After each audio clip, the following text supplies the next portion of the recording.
अस्सलामुअलैकुम। क्या हाल चाल है? उम्मीद है सब ठीक होंगे।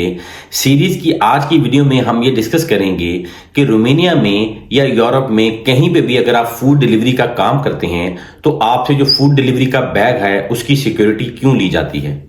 सबसे पहली चीज आपको समझने के लिए जरूरी है कि कोई भी कंपनी आपको जो बैग प्रोवाइड करती है या कोई भी फ्लीट जो आपको बैग प्रोवाइड करती है वो बैग की सिक्योरिटी कंपनी को पे करती है। यानी कि जो भी बैग्स फ्लीट को दिए जाते हैं उसकी एक सर्टेन अमाउंट होती है जो सिक्योरिटी होती है वो कंपनीज को फ्लीट्स प्रोवाइड करती हैं, यानी जमा करवाती हैं, देन ही उनको बैग रिलीज किए जाते हैं। अब जब बैग रिलीज कर दिए जाते हैं तो बहुत सारी केसेस में जो फ्लीट्स हैं वो लोगों से सिक्योरिटी चार्ज नहीं करती हैं, वो उनको बैग्स प्रोवाइड करती हैं। जब वो काम करते हैं अगर कोई बैग फट जाता है या कोई भी ऐसी कोई जिप की प्रॉब्लम आ जाती है तो वो बैग चेंज करके देते हैं। लेकिन रोमानिया में खासकर जो भी कोई प्लेटफॉर्म पे काम करना चाहता है, चाहे वो ताज का है, ग्लोबो का है या बोल्ट का है, तो यहाँ पे उन लोगों से सिक्योरिटी चार्ज की जाती है बैग की। वो 100 ली भी हो सकती है, वो 150 ली भी हो सकती है, वो 200 ली के करीब भी हो सकती है। मैक्सिमम अगर कोई आपसे चार्ज करता है तो 200 ली तक वो चार्ज करते हैं। अब इसमें आपको ये समझने की जरूरत है कि जो कंपनी आपको बैग प्रोवाइड कर रही है उसने ऑलरेडी उस बैग की सिक्योरिटी कंपनी को पे की है।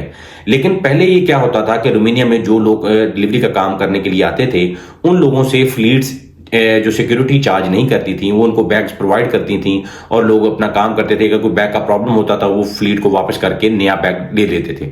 लेकिन अब रोमानिया में कोई भी शख्स चाहे वो ताज पर काम करता है, ग्लोबो पे काम करता है या दूसरे प्लेटफॉर्म पे काम करता है, उससे बैग की सिक्योरिटी दी जाती है। उसकी सबसे बड़ी वजह यह है कि जब हमारे एशियंस लोग बहुत ज्यादा पाकिस्तान, इंडिया, श्रीलंका, बांग्लादेश या डिफरेंट कंट्री से यहाँ पे रोमानिया में आ रहे थे, फूड डिलीवरी का काम कर रहे थे, तो उस जब लोगों को बैग्स कंपनीज प्रोवाइड करती थी और वो 1 दिन 2 दिन 3 दिन काम करते थे, 1 हफ्ता काम करते थे या महीना काम करते थे, और महीना काम करने के बाद वो यहाँ से जब डंकी लगाकर आगे जाते थे तो कंपनी को वो बैग नहीं मिलते थे। वो बैग यानी कि कंपनी के लिए तो वो बैग सिक्योरिटी उन्होंने ऑलरेडी पे की हुई है कंपनी को, उनके लिए तो वो पैसे हैं। चाहे वो 200 ली पे करके आते हैं कंपनी को, चाहे 150 ली पे करके आते हैं, उन्होंने कंपनी को पे किए हैं उन बैग्स की। लेकिन जब कोई भी शख्स यहां से डंकी लगाकर आगे जाता था तो वो बैग जो है वो वहीं फेंक जाता था। बहुत सारे बैग ऐसे ही लोगों ने अपने जो रूम्स थे या जो भी अपार्टमेंट थे उनके अंदर ही छोड़ दिए। उन्होंने फिर जो लोग नए आए उन्होंने बैग उठा के बाहर फेंक दिए। तो उनके लिए जो फूड डिलीवरी का काम करना चाहता है उसके लिए तो उस बैग की वैल्यू है, लेकिन जो शख्स फूड डिलीवरी का काम नहीं करना चाहता उसके लिए उस बैग की कोई वैल्यू नहीं है। अब एक शख्स जो फूड डिलीवरी का काम करता था वो यहां से डंकी लगाकर आगे चला गया तो वो बैग अपने फ्लैट में छोड़ गया या बाहर फेंक गया। अगर वो फ्लैट के अंदर भी छोड़ गया, अब कोई दूसरे तीसरे लड़के आते हैं फ्लैट के अंदर, वो जॉब नहीं करते फूड डिलीवरी की, तो उनके लिए उस बैग की कोई वैल्यू नहीं है, वो उठाते थे और बाहर फेंक देते थे। इस तरह जो भी फ्लीट्स यहाँ पे ऑपरेट कर रही हैं बुखारेस्ट के अंदर, तो उनके हर फ्लीट के कोई 100 50 60, किसी का 30, किसी का 20, किसी का 50 बैग इसी तरह जाया हुआ। जिसके बाद सभी ने यह फैसला किया कि अब कोई भी शख्स जो फूड डिलीवरी का काम करना चाहता है वो पहले बैग की सिक्योरिटी पे करेगा। उससे ये हुआ कि हमारे जो लोग जो सिक्योरिटी पे करते हैं, कुछ कंपनीज 200 चार्ज करती हैं, कुछ 150 चार्ज करती हैं।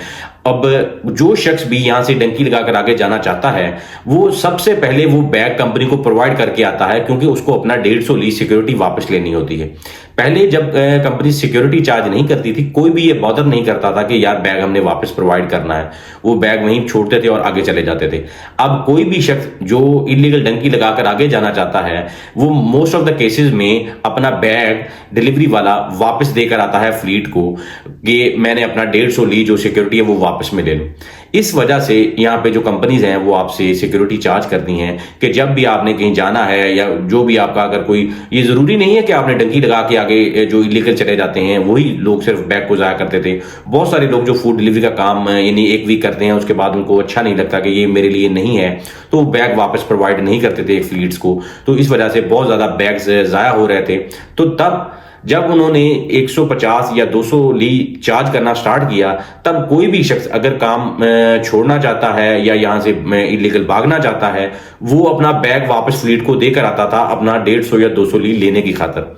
तो हमने कोशिश की है कि इस वीडियो के जरिए आपको बताया जा सके कि क्यों यहाँ पे जो फ्लीट्स हैं आपसे बैग की सिक्योरिटी चार्ज करती हैं। हम कोशिश कर रहे हैं कि फूड डिलीवरी के रिगार्डिंग जो भी टॉपिक्स हैं उस पर वीडियोस बनाई जाएं ताकि आपको अवेयर किया जाए, आपको जो फर्स्ट हैंड नॉलेज है वो होनी चाहिए। इसलिए हम ये सीरीज बनाने का मकसद सिर्फ और सिर्फ ये है कि जो भी शख्स रोमानिया में फूड डिलीवरी का काम करना चाहता है उसको सारी नॉलेज हो और वो बेहतर फैसला कर सके कि उसने अपना फूड डिलीवरी में अपना काम करना है या नहीं करना, और फूड डिलीवरी में काम करते हुए उनको किन बातों का खास ख्याल रखना चाहिए। अब सीरीज में जो हम नेक्स्ट वीडियो आपके लिए लेकर आ रहे हैं उसमें हम आपको बताएंगे कि जो शख्स फूड डिलीवरी का काम करना चाहता है उसको फूड डिलीवरी का काम करते हुए किन बातों का खास ख्याल रखना चाहिए। उसमें हम आपको डिटेल से ये बताएंगे कि आपको किन किन चीजों से अपने आप को बचाना है। तो बने रहें हमारे साथ सीरीज में। मिलते हैं नेक्स्ट इंफॉर्मेटिव वीडियो में, तब तक अल्लाह हाफिज।